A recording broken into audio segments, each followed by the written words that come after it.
শিশুরাই বুদ্ধিমান। বাচ্চারা মারামারি করে মিলে যায়, কিন্তু বাবাদের ঝগড়া শেষ হয় না।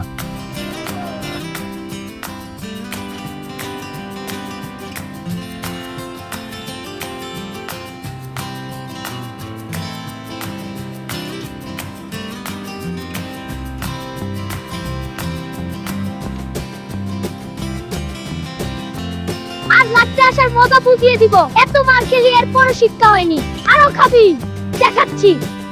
আর লাগতে আসার মজা বুঝিয়ে দিব। এত মার খেলি এরপরও শিক্ষা হয়নি। কিরে, আবার মারামারি করেছিস? জামা এমন ছেড়ে যে সেলাই হবে না। তুমি এক জামা সেলাই নিয়ে ওর বাবাকে তো হাতটা সেলাই করতে হবে। কত বড় সাহস তোমার! ফালতু ছেলে আমার ছেলের গায়ে হাত তুলে খুনে ছেলেকে মেরেছে, বেশ করেছে। কি সমস্যা? আমাকে বলেন কি সমস্যা? ওর ছেলে মেরে আমার ছেলে জামা ছিঁড়ে দিছে। আর ওর ছেলে সাধু আমার ছেলেকে খামচে রক্ত বের করেছে। বাচ্চাদের নিয়ে বড়দের লাগতে নাই, আসেন আমার সাথে। ভালো করে তাকিয়ে দেখুন, ওই যে আপনাদের সন্তানরা আবার মিলে গেছে, খেলছে তারা। বুঝলি, ঘোড়া ঘোড়া খেলা ভারী মজা। হা হা, ভারী মজা। সন্তানরা আবার মিলে গেছে, খেলছে তারা। তাই তো দেখছি। আমরা বড়রা না আসলে বুকাবে, আমাদের বাচ্চারাই বুদ্ধিমান। ওদের কাছে শিখার আছে তার। হাগ করতে বললাম। সরি ভাই, মাফ করে দিন। আমিও দুঃখিত, ক্ষমা করে দিন। শিশুরা মারামারি করে মিলে যায়, কিন্তু বাবাদের ঝগড়া শেষ হয় না। তাই শিশুরাই বুদ্ধিমান।